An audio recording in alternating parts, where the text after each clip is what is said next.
Assalamualaikum warahmatullahi wabarakatuh. Alhamdulillah,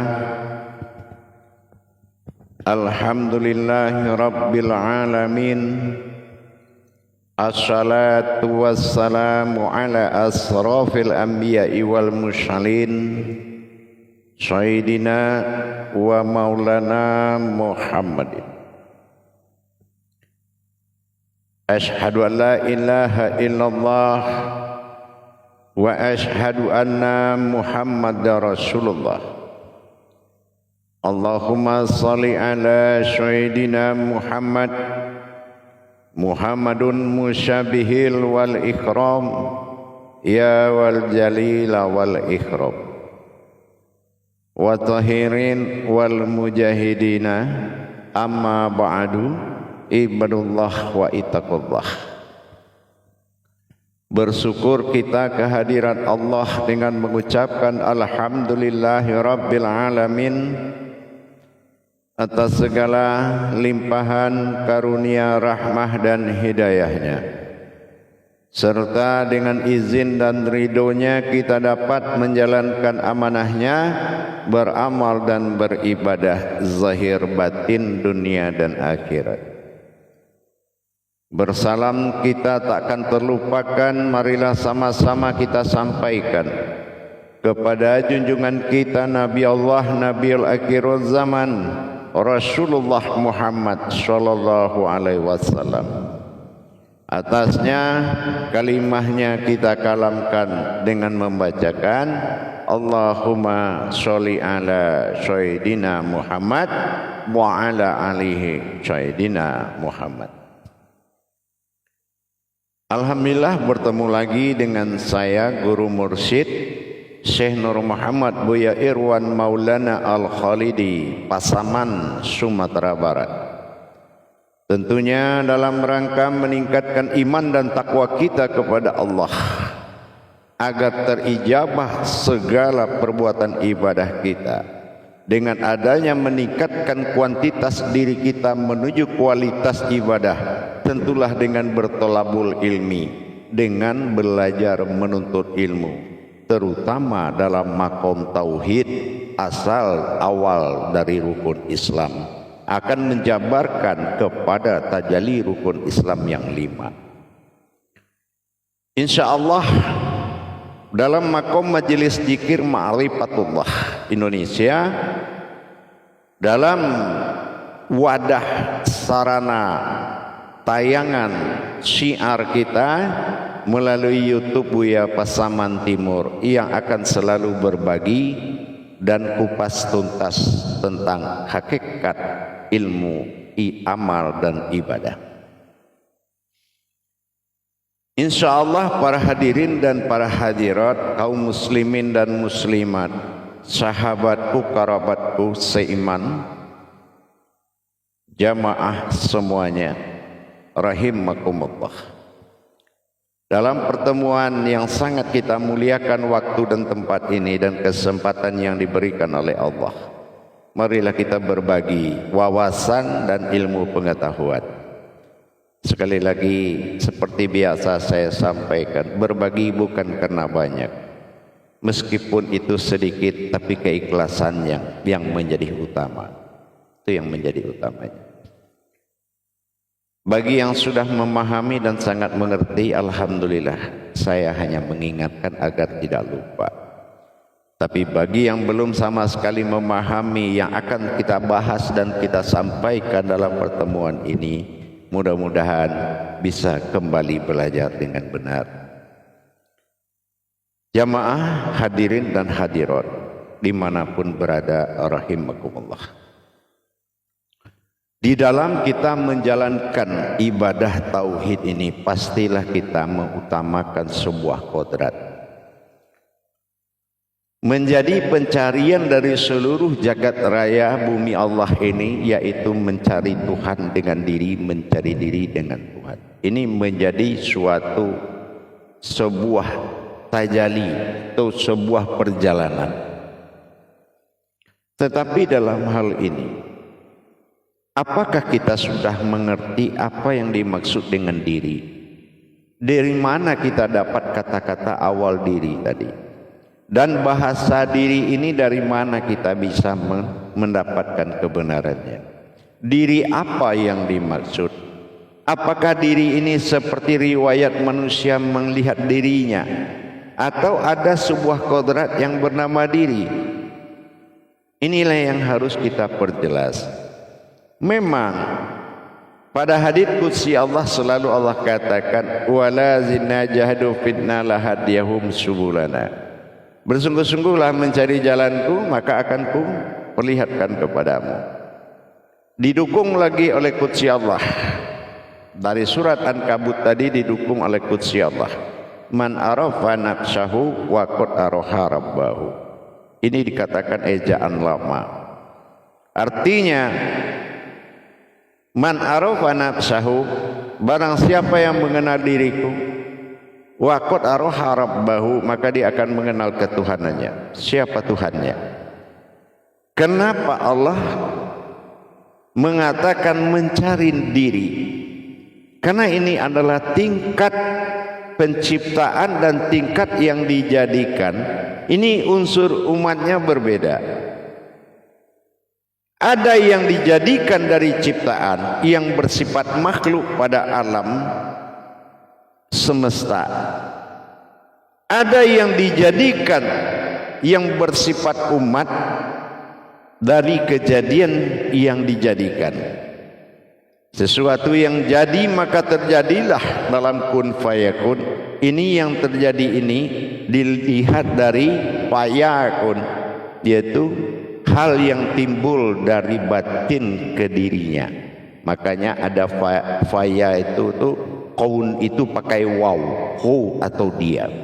Ini penempatannya berbeda. Bagi makhluk yang hidup dalam semesta alam, tidak akan pernah dia mencari dirinya. Tetapi bagi yang dijadikan dari hal yang jadi, kun fayakun, berawal alif tidak terlihat pada kun dan alif tidak terlihat dari fayakun, tapi waw muncul memperlihatkan hatinya batin hu dia. Ini menandakan yang terjadi dari yang jadi. Dia ada yang jadi itu dua. Pertama ada dinamakan kunal, yang kedua kunah. Yang kunah ini adalah awal dijadikan zat pertama. Kunal adalah maujud, sifatnya alam pada zat atau nur. Ini kodrat dan derajatnya itu beda.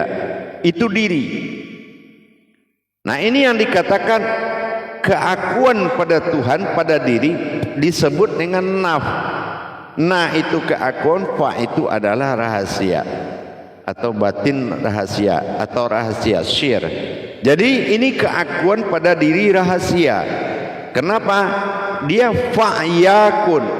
Di sini tajali hati kalbi yang berasal dari alam fizat dan fisifat yang disebutkan kalbi, yang mewujud dalam fisiri. Inilah yang terlihat. Ini munculnya beda, timbul kodratnya beda dengan timbulnya penciptaan akbar.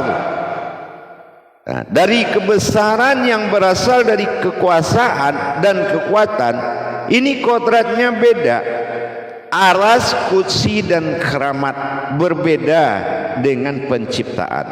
Penciptaan alam semesta dan yang terjadi adalah alamnya Allah, yaitu diri. Nah inilah yang dikatakan naf.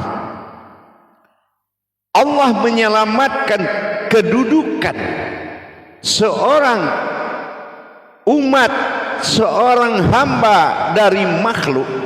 Ini adalah diri. Naf. Nah pernyataan keakuan Allah pada dirinya yang disebut dengan diri dalam bahasa Indonesia, ini adalah nafnya Allah. Diturunkan diri sebagai pertolongan kepada sebuah umat, seorang umat, untuk mencapai tingkatan ketuhanan. Kalau kehidupan alam semesta yang dikatakan meliputi segala alam itu adalah makhluk. Ini kehidupan makhluk, berbeda dengan kehidupan diri. Kehidupan diri, Allahu alam, alamnya Allah. Dilihat tubuh ini sampai ke dalam dengan lapisan-lapisan diri, batin-batin Allah. Berbeda dengan batiniah yang dijadikan, yang diciptakan. Nah, ini adalah batiniah wujud daripada alam insan. Semua alam ini, batiniah ini dinamakan insan. Tapi insani itu berbeda dengan insaniah. Kalau ini kita tidak bisa membedakan, wujud Allah ini adalah sebuah derajat yang sangat tinggi. Batiniahnya Allah,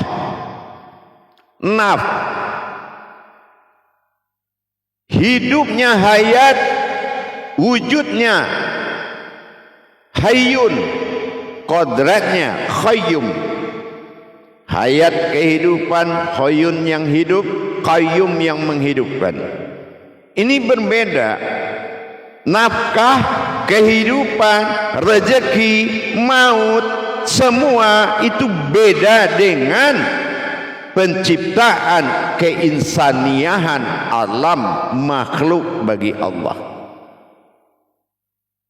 Itu berbeda, jauh sekali bedanya. Tidak ada kalam Allah yang mengatakan wa fi anfusikum afala tubsirun, itu ada di pada alam semesta. Beda dengan kodrat. Pernyataan ada di dalam diri, tapi diri yang mana?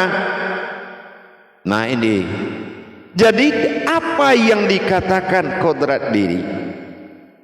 Diri itu adalah naf. Naf itu keakuan pada rahasianya. Na'fa, keakuan pada rahasianya. Ada nafas. Nah ini batin. Ini nama kodrat batin rahasia Allah. Nah, ini yang dikatakan naf atau diri kalau dalam ejaan kita bahasa Latinnya.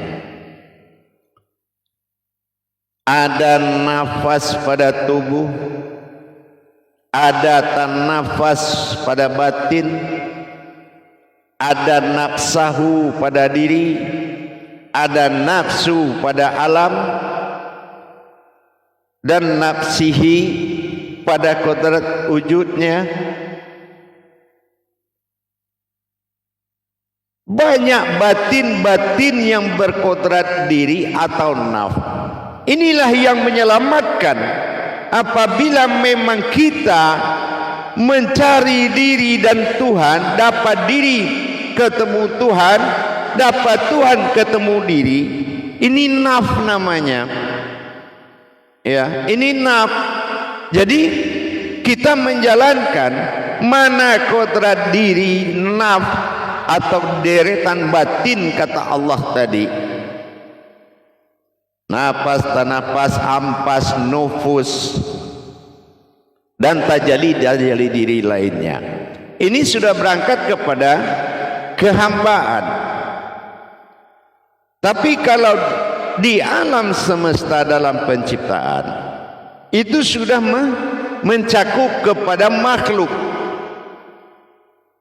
Ya, itu sudah mencakup kepada makhluk. Nah, jangan-jangan karena kita tidak mencari uluhiyah diri kita yang berasal dari Allah kembali kepada Allah. Inna lillah, dari Tuhan kembali kepada Tuhan. Tidak dapat kodrat diri, maka bisa jadi kita terlempar jauh kepada kehidupan makhluk. Ya. Jadi makna jadi dan terjadi ini tergantung kepada makom diri kita. Bisa jadi kita sudah terlempar jauh ke alam makhluk, sehingga kehidupan kita adalah kehidupan makhluk, bukan kehidupan Allah lagi. Kalau kehidupan Allah adalah hayat, yang hidupnya adalah hayyun, yang menghidupkan qayyum, lurus dari jantung, dari hati sampai kepada ma'nawiyah. Kontrolisasinya adalah isyarat kepada Allah. Tetapi dalam kehidupan alam, alam ini juga memiliki suatu riwayat hayat perjalanan, mulai dari ahadah, ahadiyah, wahidiyah. Semua perjalanan alam itu ada. Laksana juga perjalanan diri. Maka dikatakan 7 petala langit dan 7 petala bumi. Arti 7 petala langit dan bumi, 14 sifat Tuhan bagi diri. Bagi yang dikatakan diri disebut dengan hakikat, dan bagi kehidupan alam disebut dengan syariat. 14 kehidupan ma'nawiyah dan ma'ninya Allah. Tetapi itu kehidupan, namanya sifat.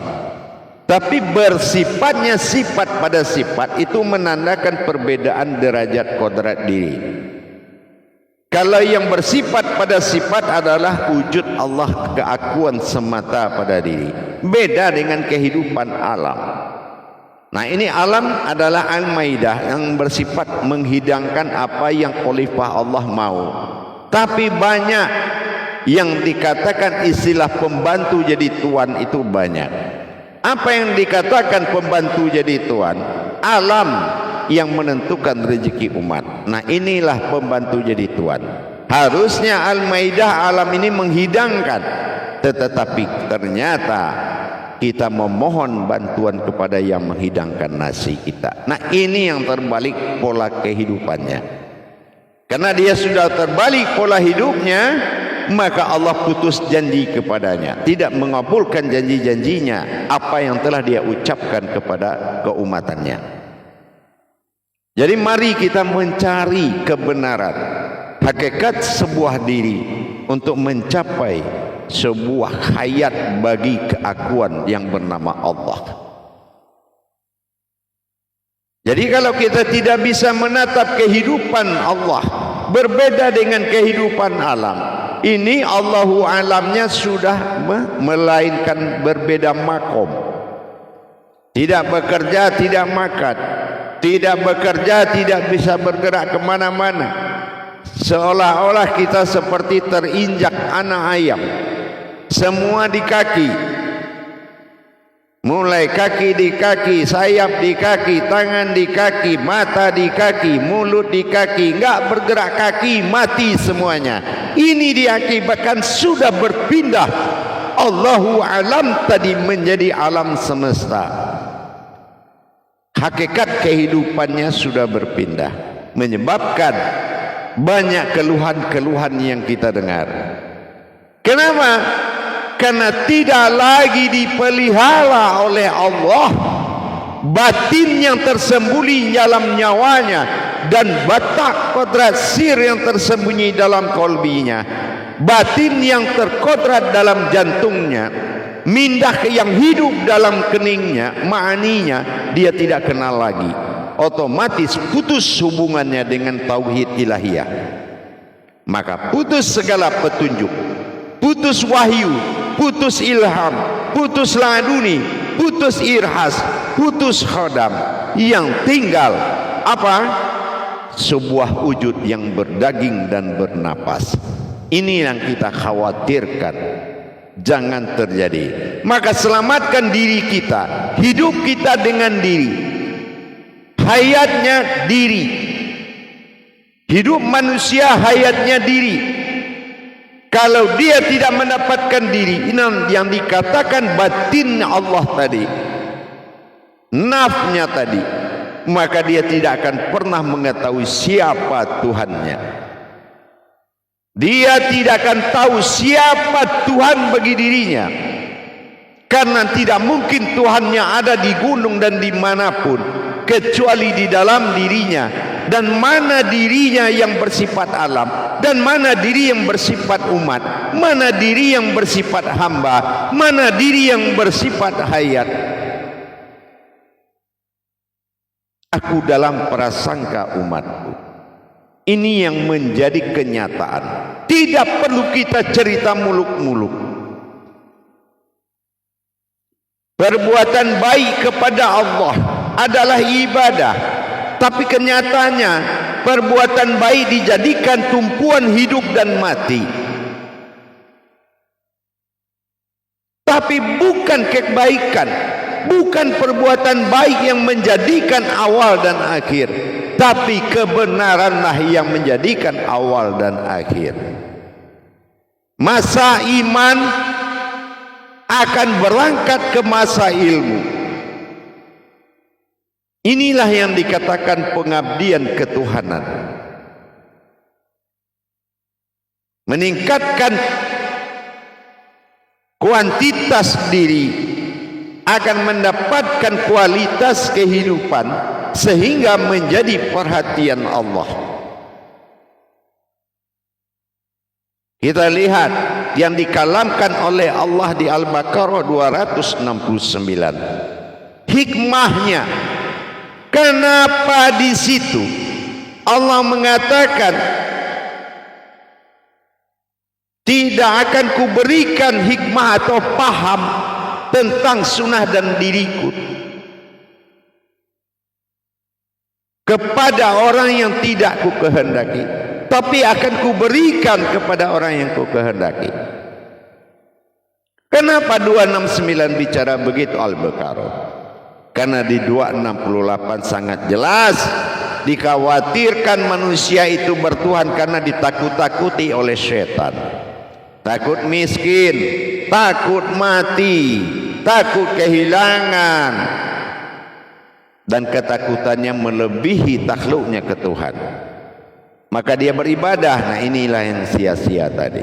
Tidak lillahi ta'ala. Kalau tahu dia lillahi ta'ala, lillah adalah jalan, ta'ala adalah Tuhan, dan jalan Tuhan itu adalah dirinya, maka dia perbaiki dirinya untuk bisa dia mendapatkan Tuhannya. Itu yang benar.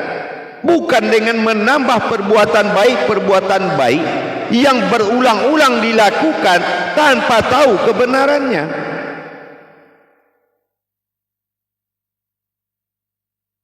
Ini yang akan menjadi kita saling mengingatkan.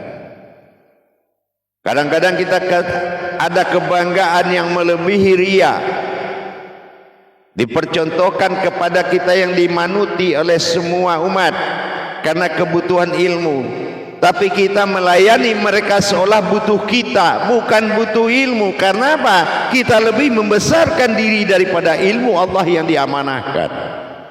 Ini celaka 12. Dan kehancuran kehidupan batin-batinnya Allah, naf-nafnya ini adalah tanggung jawab kita yang telah menyalahgunakan kebenaran Allah pada diri kita. Rapikan dulu tauhid ilahiyah kita sebelum kita berkalam kepada umat. Sebelum berhenti pada suatu ilmu mimbar, belum nyata mimbarmu pada kodrat keadamannya, belum nyata ibadahmu kepada Muhammad ke ahlul baitannya pada dirimu, maka dari mana kamu bisa mengalami kenyataan kalam Tuhan dalam nyawamu? Itu contoh jamaah para hadirin. Ini kebenaran. Akhirnya apa? Mampir di kemanusiaan kita, maka kita akan menyampaikan dengan wahnya kita. Yang penting dulu orang takluk ke kita. Nah, ini berbahayanya. Itu diri itu, batin Tuhan.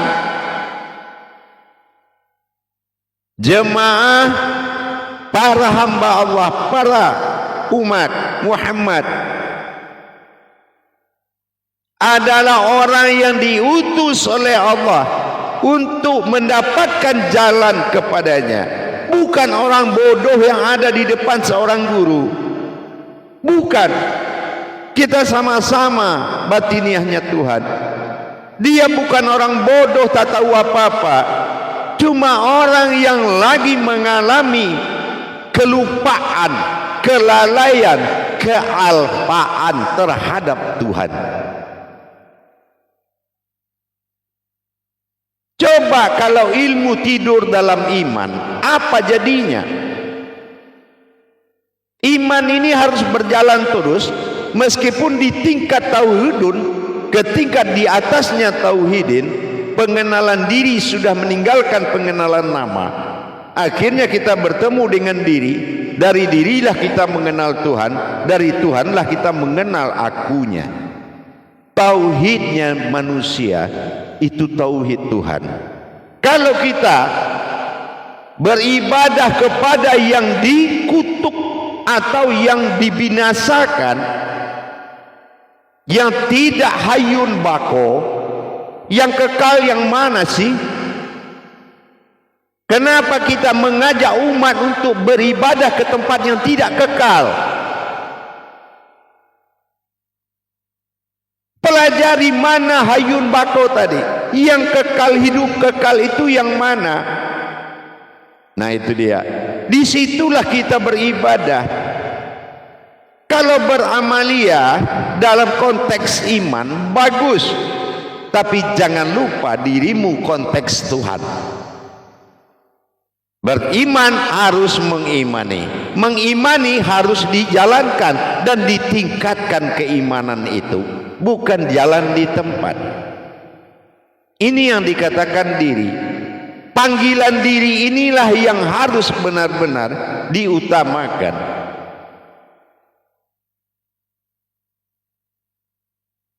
Para hadirin kaum muslimin dan muslimat rahimakumullah dimanapun berada, marilah kita sama-sama meningkatkan kuantitas diri kita kepada Allah, agar kita paham ibadah yang kita jalankan akan berkualitas tinggi, bermakom tinggi. Ini orang angkat tangan apa angkat takbir?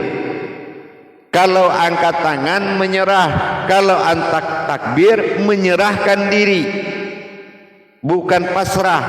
Kalau mengangkat tangan itu namanya pasrah, tapi mengangkat takbir menyerahkan diri. Karena diri awal mula jadi adalah Tuhan, ilah ba'dal tunggal wahid mula jadi. Itu yang dimaksud dengan diri, awal diri. Kita ditanamkan 3 tiang oleh Allah. Tiang awal diri, tiang nama diri, tiang kembali diri. 3 alif. Mau an in un, mau a i u, mau ha hi hu. Silakan cari. Pastikan di situ. Dengan kita meningkatkan kuantitas dan kualitas tadi, belajar kepada guru yang hak, bukan guru yang pintar, tapi guru yang bikin kamu pintar. Itu yang dicari. Dan keulamaannya apa? Sudah mencapai tauhid ilahiyah, tauhid goibiyah, atau tauhid siriyah? Pelajari dulu dengan kita bertanya dengan baik. Bukan melihat penampilan seorang guru, tapi melihat kadar ilmu. Fa'alamnahu min aduna ilma. Ilmu yang turun dari aku itu, kata Allah, itu yang ditemui dulu dalam mencari seorang guru. Bukan kita melihat wujud penampilan wahnya, bukan, tapi mendapatkan kodrat. Cari diri dapat Tuhan, cari Tuhan dapat diri. Insya Allah selalulah kita berjuang, wahai saudaraku yang butuh Tuhan. Cepatlah kembali kamu kepada tauhid dirimu. Segeralah kembali kepada tauhid dirimu. Sambungkan dirimu kepada uluhiyah dirimu. Jadi insya Allah segala ketidakmampuanmu akan diatasi oleh Allah. Tapi kalau kamu bertahan sebagai makhluk yang akan bertuhan, sama artinya kamu minta tanduk kepada kuda, tidak akan pernah ada. Tetapi kalau tingkat keumatan dan kehambaan kamu jalankan iman kita, insya Allah Mencari diri dengan diri, kalau bertemu bukanlah diri tetapi sesuatu yang berdiri, tidak punya nama dia lagi. Nah, inilah tujuan. Sesuatu yang tidak diberikan nama lagi. Mencari diri dengan diri, bertemu bukan diri tetapi sesuatu yang berdiri. Di situ kita akan kenal nanti, insya Allah. Maka jangan kita terlena dengan perbuatan dan kalam-kalam yang tidak memberangkat dan memperjalankanmu, yang tidak memberangkat dan memperjalankan ruhanimu. Maka berhentilah untuk bisa mendapatkan suatu ahli diri, amirul mukminmu, untuk menyelamatkanmu dan keluargamu. Insya Allah Islam memiliki 3 sifat. Pertama, secara syariat ini Islam sudah dikatakan sebagai penyelamat dunia. Ya, nah inilah yang dikatakan, Allah katakan wa'itil fi syaitil inal fiddin. Bagaimana kita bisa selamat di dalam Islam? Insya Allah tekunilah, ya, tekuni, insya Allah mudah-mudahan kalau kebenaran itu selalu menjadi pencarian dan patokan kita, bukan jalan-jalan yang membuat kita besar, tetapi membuat kita takluk kepada jalan tersebut, yaitu diri kita sendiri. Jadi kalau sudah memahami mana nafnya Allah, barulah kita bisa memperjalankannya. Begitu demi, insyaallah mudah-mudahan bermanfaat.